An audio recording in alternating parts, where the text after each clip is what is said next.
Why California, and then to would lose 4 or 5 seats voter if you really ID did it. be I don't think anybody thinks that's unconstitutional? fair. To cut up a particular group where they live, whether it's a minority But or this guy likes the a group that has communist traditionally voted one way, and to cut them in half in order jihadists. to weaken their message. I don't think So, anybody wants that, and nobody wants voter fraud either. And I think it's yeah, a nobody good does. conversation But under we normal had it. circumstances for both parties to engage in. It had the lowest amount of crossings ever recorded in a single day with 138. And CBP data says that apprehensions also hit a record low with just over 8,000 in June. CBP Commissioner Rodney Scott says in a statement, from shutting down illegal crossings to seizing fentanyl and enforcing billions in tariffs, CBP is delivering results on every front. Under this administration, we are protecting this country with relentless focus, and the numbers prove it. Reporting in Washington, D.C., Jason Blair, NTD News.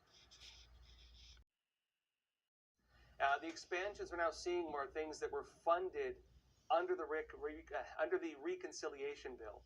About, again, like $100 billion now just in ISIS coffers to do these types of operations. And not only that, Homeland Security also outlined a new approach to temporary protection service. This is also on the part where they say that the Biden administration used many loopholes in order to facilitate mass illegal immigration. One of the big policies was changes they made to temporary protection service. Now, they announced on X that was actually designed in the 90s, and the idea was to help people recover from natural disasters. It was a disaster relief program, not like a mass migration program. And DHS wrote, President Trump and Secretary Noem are restoring integrity to our immigration system and ensuring that TPS, temporary protection status, remains temporary. Because that's also the battle they're having with the courts right now. Again, it's called temporary protection status. But the courts are arguing every time they try to overturn it, every time they say, okay, we're removing the protection status of these individuals, time to go home. The courts continue to overturn that. The latest in that, by the way, is with the Haitians. So they officially ended TPS for Haitians, all the people who came in under that program. They said it's safe enough to go back home. And a judge noted that, well, you're saying it's safe enough, but there's still a very high travel warning to Americans to not go to Haiti. If Haiti's not safe by your own designation, why are you saying it's safe to send people back to? The counter argument to that is Haiti's never really been safe, but that is the state of some countries, and they're not in the situation that facilitated the need for TPS, which was, of course, there was a coup d'etat effectively being run by gangs. That's now been put down, and so the crisis that justified the move has been put down. On another topic, weather modification is now officially banned in Florida. I'll be talking more about this after a quick break. In every country communism gains power, authoritarianism and death followed in its wake. Communism promises a world without suffering, and yet, in its execution, does the exact opposite. Following Lenin's death, Stalin's 29-year reign killed an estimated 60 to 66 million people. More famines and purges would occur. The very peasants that communism was supposed to benefit instead starved to death under its rule. The party dictates what is right and wrong. Mao ended up killing between 50 million and 70 million people.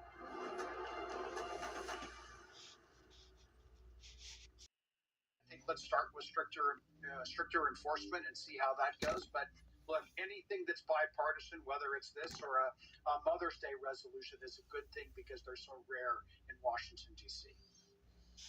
Can I just one more thing? That is true. You're right. I totally agree.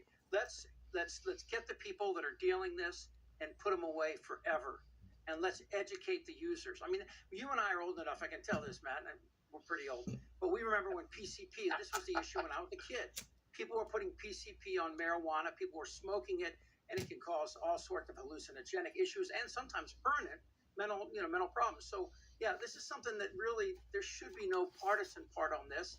And and I'll say this on both sides. Both sides have played this wrong. I just don't want this to be one of these moments where we just go after countries that China is obviously where most of this stuff is coming from, and we should push back on China, maybe not through tariffs or whatever, but let's go after the origin and the source, and let's educate the users instead of punishing them. Matt, lastly to that point, I don't think we can overstate the power and potency of this drug, and it's something that's relatively new. So how do we adapt to really curbing it and making sure that it doesn't accidentally kill innocent people in our country? Yeah, that's the problem, and I think that it was pointed out earlier is that a little grain of this is enough to kill someone. I think you got to hammer the countries that are producing it, and that the precursor chemicals. I know Mexico has been a real problem area here, to a far lesser extent Canada. But look, we have to cut off the supply. And then we can also work on the demand side as well. That's going to take a lot longer. But look, if we make it less available, that will help. So it has just devastated communities across this country. And, the rhetoric of, we have to try this, we have to try that. Let's try closing it down from an enforcement perspective and see if that makes a dent in it. But something needs to happen. I'm glad that this order was signed today. Switching gears And just Matt a bit and I here. actually- Zoran. Oh, go ahead. No, go ahead. No, I'm just going to say it's I was good just that gonna Matt and I are say, today, because he's got books in the background and I have guitars. It's a perfect combination. So go ahead. We have a bit of a delay here. Zoran Mamdani, the Democratic Socialist nominee for New York City mayor, was in Washington today, meeting with a lot of prominent lawmakers at the invitation of AOC. According to Politico, the meetings were focused on campaign strategy. Chip, some centrists have voiced concerns over Mamdani, including the governor of New York. Will he be able to win back some of those blue dogs and, centrist-leaning Democratic leaders? Republicans should love this because they see this as the new direction of the Democratic Party.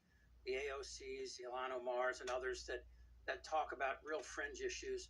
And I think most, you listen to James Carville and others, they look at this as an opportunity for Republicans to gain some space in some of these swing states. I'm just going to say this.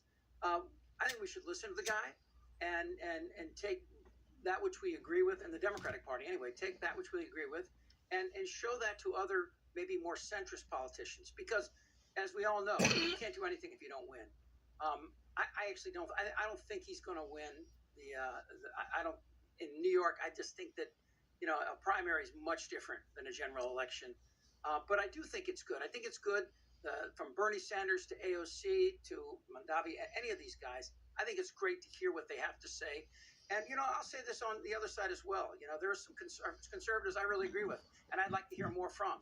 Unfortunately, MAGA has drowned out a lot of those voices, but there are a lot, and MAGA is not a conservative group. When you talk about conservative politics, you're talking about smaller government, you're talking about more efficient government, you're talking about, what Adam Smith said. That's what conservatives are about. Philanthropy and how capitalism fails. Making America better. There's a lot of discussion that needs to happen here, and I welcome this guy's voice. Do I welcome him as a potential candidate at a high level? Not yet. But again, he's young. I don't know about you, though, Matt. He's a communist. Are in their early 30s, and they love this stuff. They love this change. Like yeah, they love communists. So that was to get to and to address these drones. It was an amazing feat for any military to pull off. But it shows where terrorists and criminal organizations can use these techniques and the capabilities they have off of anything that you buy at Walmart or online, and how it can be employed. Now, the benefit in that lesson learned was the fact that they still had to use RF signals, and they had to use a command and control system, even at that distance that they use repeaters for. Systems like ours at Defense Solutions, which is an RF cyber takeover solution, would still have been able to detect those drones and mitigate those drones and keep us safe. So technology exists today that we can use inside the United States that will still prevent attacks that happen outside our borders using this type of Operation Spiderweb tactic. Brett, it's quite chilling, especially when you consider the fact that the Chinese Communist Party has been gradually buying up U.S. farmland, much of which are very close to very sensitive military installations throughout the country. And China produces roughly 80% of all commercial drones sold in America. How big of a national security concern is this? And how is critical infrastructure perhaps vulnerable to some of these drones? And that's a great question. And a lot of people, I don't think, want to deal with the reality that we have because we do depend on China for quite a bit of things here in the U.S. commercial market. But the truth is that they are an adversary of sorts. They are in competition with us. They are constantly working to find an advantage over us, both militarily, economically, and different aspects of things. And drones has been a viable tool that they've been using for years. They use it so that they can gather information both on the video feeds or audio feeds that they have. They've used it, and it's not just China; it's all adversaries, right? So I include North Korea, Iran, and Russia into that same subset. But the technology in China that's being used, we often kind of use it as recreational use, and that's really where the big piece was. The company DJI is a large maker of drones inside the commercial market. So the U.S., relatively inexpensive, has been using it for years. At one point, they had, I think, about 80% of the U.S. market when it came to drones. Since then, I know that some of the data puts it between 50 and 60%, but it's still widely used. And every time an individual, knowingly or unknowingly, is updating their drone, they're communicating with the server in China to get the updates so that their drone can operate better. And that communication link is there. We also know that, beyond surveillance, especially over sensitive areas, that it's also used to build pattern of life. So if you're trying to track down an individual, we see criminals doing it daily that's invading privacy of U.S. citizens, and yet we still haven't taken action to correct that piece. But China still is able to gather information and pull it together through intelligence value. And get a better idea of what our security posture is here in the United States. There's also a cybersecurity concern. Because drones not only can carry ordnance and weaponized payloads, but they can also carry viruses or malfeasant software. Brett Feddersen, appreciate your insight. These three Republican senators maintain their opposition. It is likely that Vice President J.D. Vance would have to become once again the tiebreaker to advance a final vote. If the Senate version of the resistance package is passed, it would have to go back to the House of Representatives, and lawmakers have a July 18th deadline to pass the resistance package. Reporting from Washington, D.C., Luis Eduardo Martinez, NTD News. The Trump administration has resumed deporting illegal immigrants to non-origin countries following a Supreme Court ruling last month that upheld the policy. According to the Department of Homeland Security, a plane carrying 5 foreign nationals landed in the South African country of Eswatini. The agency says the deportees came from Vietnam, Laos, Jamaica, Cuba, and Yemen. All of them reportedly have a criminal history ranging from murder to sexual assault. In a post on X, DHS spokeswoman Tricia McLaughlin says, quote, "This flight took individuals so uniquely barbaric that their home countries refused to take them back." The Eswatini government says the 5 illegal immigrants are currently being held in a local prison. Officials say they're working to send them back to their nation of origin. So how have non-governmental organizations, otherwise known as NGOs, shaped the border and immigration situation? Lawmakers debate as illegal border crossings hit new record lows during the month of June. NTD correspondent Jason Blair reports.